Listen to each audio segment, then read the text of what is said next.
First of all, I want to thank everyone for your patience. Metal Gear Solid 5 is blazing a path into new territory with open-world stealth, and it required long periods of testing and experimentation to find the right formula. However, I'm very happy to say that the goal is finally in sight.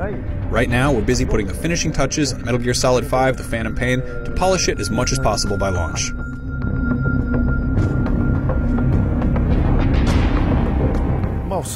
The game features vast environments filled with a huge amount of content. Not just enemies, but also items and various interactive elements. Every day is being spent adjusting these elements to strike just the right balance of strategic freedom. This is the most difficult phase of development, but also the most rewarding. I'm feeling very good about how things are shaping up.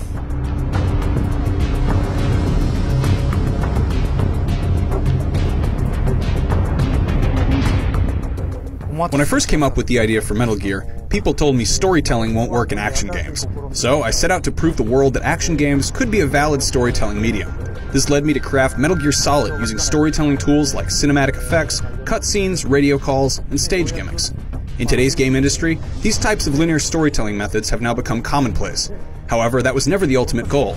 As an interactive medium, I believe games have the potential to break away from movies and convey a story while also giving players the freedom to play as they like. The advent of open-world game design allows for completely new forms of storytelling. In designing Metal Gear Solid 5, I wanted to maximize the player's sense of strategic freedom. As a result, the experience will vary depending on the taste of each individual player. The impression will probably be quite different from previous Metal Gear Solid games. The biggest challenge was how to tell a story in a non-linear way, and our solution was to use a freely assembled episodic format. Like a TV drama, the story gradually comes together as the player proceeds through missions and gathers episodic pieces of the story.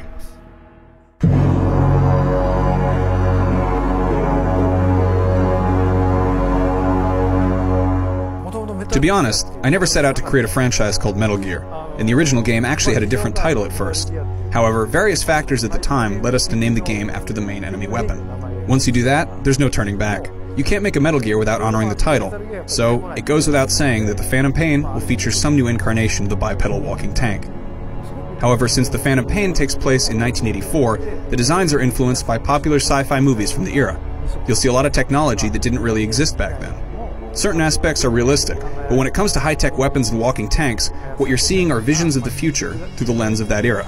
We also drew inspiration from failed 80s military R&D projects that never panned out. Hopefully, people will appreciate those details and the unique atmosphere of sci-fi circa 1984.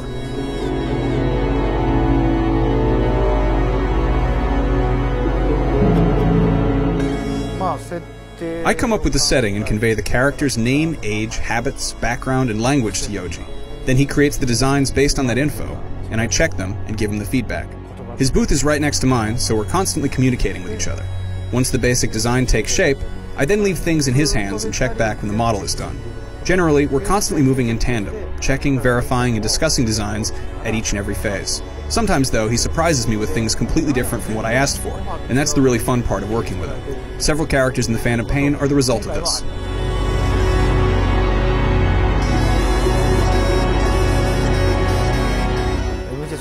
While developing Metal Gear Solid 4, I contemplated an open-world approach, but we lacked the technology.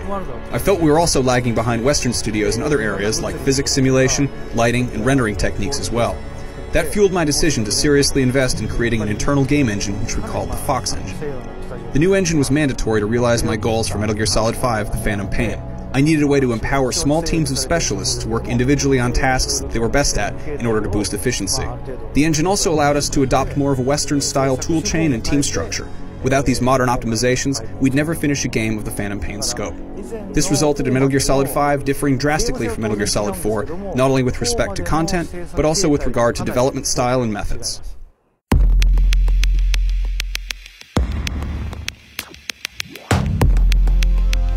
If you look back 10 years ago, online games focused mainly on competition. Players would assemble for matches, then disperse back to the real world once they were done. But today, hardware is constantly connected online, so whenever you play, there will always be somebody in the world doing the same thing.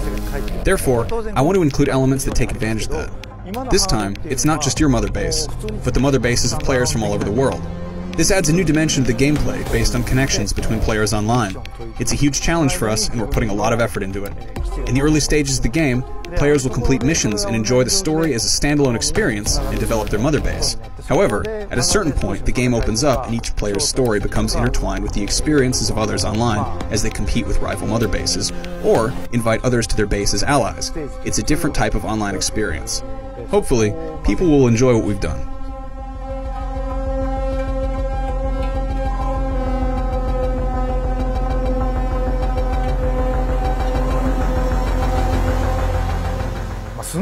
I've said it many times, but I understand why people feel Snake is cool and admire him.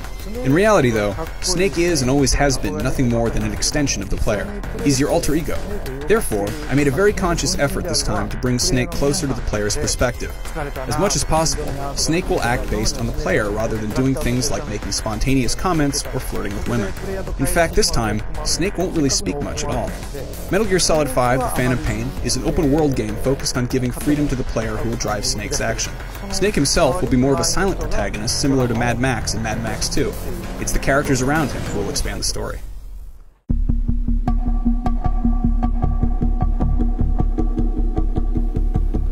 I was shocked when I heard you say it's been 27 years since the first one.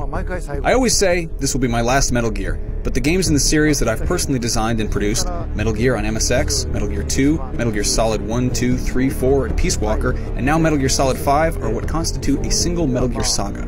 With Metal Gear Solid 5, I'm finally closing the loop on that saga. In that sense, this will be the final Metal Gear Solid.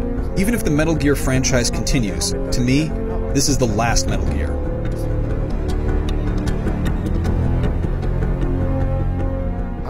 We're putting everything we have into redefining the concept of strategic freedom in open-world gaming as we sprint towards release during this critical phase.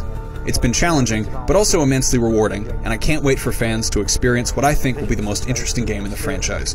Please, look forward to it.